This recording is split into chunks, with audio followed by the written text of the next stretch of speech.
महाराष्ट्र शासनाच्या वतीनं ही अभियान आहेत. म्हणजे संत गाडगेबाबा ग्राम स्वच्छता अभियान तर सर्व जगप्रसिद्ध झालं. सर्वांना माहीत आहे. आपले जिल्ह्याचे स्वर्गीय आर.आर. पाटील आबा, जे ह्या ग्रामविकास मंत्री असताना यांनी अभियान आणलं. हे जागतिक पातळीवर नोंदलं गेलं. लोक चळवळ. त्या अनुषंगाने हे अभियान आज देखील चालू आहे शासनाच्या पातळीवर पाणीपुरवठा व स्वच्छता विभागामार्फत. तसंच ग्रामविकास विभागामार्फत एक स्मार्ट ग्राम योजना आली 2016 साली, 16 पासून. त्यामध्ये सुद्धा एक चांगलं केलं होतं की स्मार्ट म्हणजे त्याचा अर्थ जे 5 शब्द आहेत स्मार्ट. एस म्हणजे सॅनिटेशन, एम म्हणजे मॅनेजमेंट, ए म्हणजे अकाउंटेबिलिटी, परत आर म्हणजे रिन्युएबल एनर्जी आणि टी म्हणजे ट्रान्सपरन्सी. हे 5 स्मार्टमध्ये शब्द होते. आज आम्ही स्मार्ट ग्राम झालेल्या लोकांना जर विचारायला गेलो स्मार्ट म्हणजे काहीतरी आज काही ग्रामपंचायतीला माहित नव्हतं. पण स्मार्ट याचा अर्थ स्मार्ट नसून तो स्मार्टचा असा त्याचा अर्थ होता. आणि ह्या एस खाली काय इंडिकेटर होते, एम खाली काय इंडिकेटर होते, ए खाली काय इंडिकेटर होते, हे ग्रामपंचायतीचे प्रशासकीय बाबीवर जास्त होते. म्हणजे जवळपास 50% गावातली फील्डवरचं काम होतं, 50% प्रशासकीय होतं.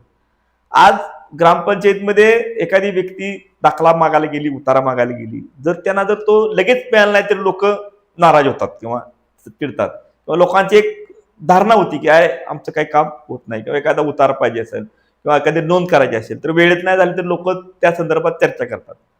तर लोकांचं समाधानी राहण्यासाठी ह्या योजना खूप चांगल्या आहेत. सगळ्यात महत्वाचं म्हणजे जी यंत्रणा आहे पंचायत समिती, जिल्हा परिषदची, ग्रामपंचायतीची, त्या यंत्रणेला कुठे ना कुठेतरी चेक पडतो की ही आमची जबाबदारी आहे. हे अभियान असतात किंवा पुरस्कार, आता माझी वसुंधरा अभियान आलं गेल्या 2020-21 पासून. हे अभियान ग्रामपंचायतीला शासनाने प्रवृत्ती केलंय. पर्यावरण विभागाचं अभियान आहे. त्यामध्ये विषय काय आहे, फक्त तुम्ही हे राबवा, आम्ही तुम्हाला काय ना काहीतरी बक्षीस देऊ. भले बक्षिसाच्या निमित्तानं सुद्धा लोक काम करतात त्या संदर्भात. आज पर्यावरण हा खूप प्रायोरिटीचा विषय आहे आणि ह्या पर्यावरणासाठी जर ग्रामपंचायतीने काम नाही केलं तर गावातल्या लोकांसाठी खूप मोठ्या समस्या येणाऱ्या काळात निर्माण होणार आहेत. आज वृक्षतोड थांबवणे किंवा कुराडबंदी म्हणतो आपण त्याला, यासारख्या जर गावात संकल्पना यायला लागल्या, चराईबंदी किंवा गुरं जी चालतात ते नुकसान करतात तीच सुद्धा बंदी आपण करू शकतो. अशा काही गोष्टी आहेत ज्या जरा सप्तसूत्री म्हणतो आपण किंवा पंचसूत्री म्हणतो आपण, ह्या जर आपण वापरल्यात तर त्या ग्रामपंचायतीसाठी खूप चांगल्या असतात. स्मार्ट ग्राम योजना ज्यावेळेस 2016 साली चालू झाली, त्यानंतर 2000 मला वाटतं 20 साली जर नाव बदललं, त्याला पण स्वर्गीय आर.आर. आबा पाटील सुंदरगाव पुरस्कार नाव योजना केली. कारण आर.आर. आबांचं ग्राम स्वच्छतेतलं खूप मोठं योगदान होतं, त्यामुळे शासनाने याला नाव दिलं.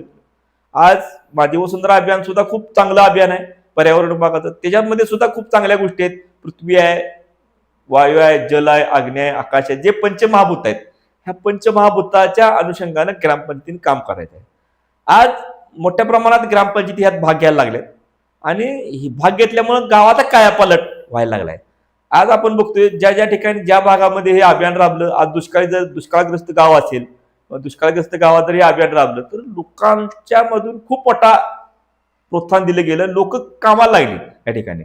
प्रत्येकाला का लागलं, माझी काय जबाबदारी आहे. आज या अभियानमध्ये घनकचरा व्यवस्थापन आहे. लोकांना लक्षात आलं, अरे आपण काहीतरी कचरा चुकीच्या पद्धतीनं डिझॉल्व हे करत होतो, त्याची विल्हेवाट लावत होतो, तर अशी शास्त्रोक्त पद्धतीने लावली पाहिजे. फक्त सिस्टीम मध्ये आणण्यासाठी हे अभियान खूप चांगले.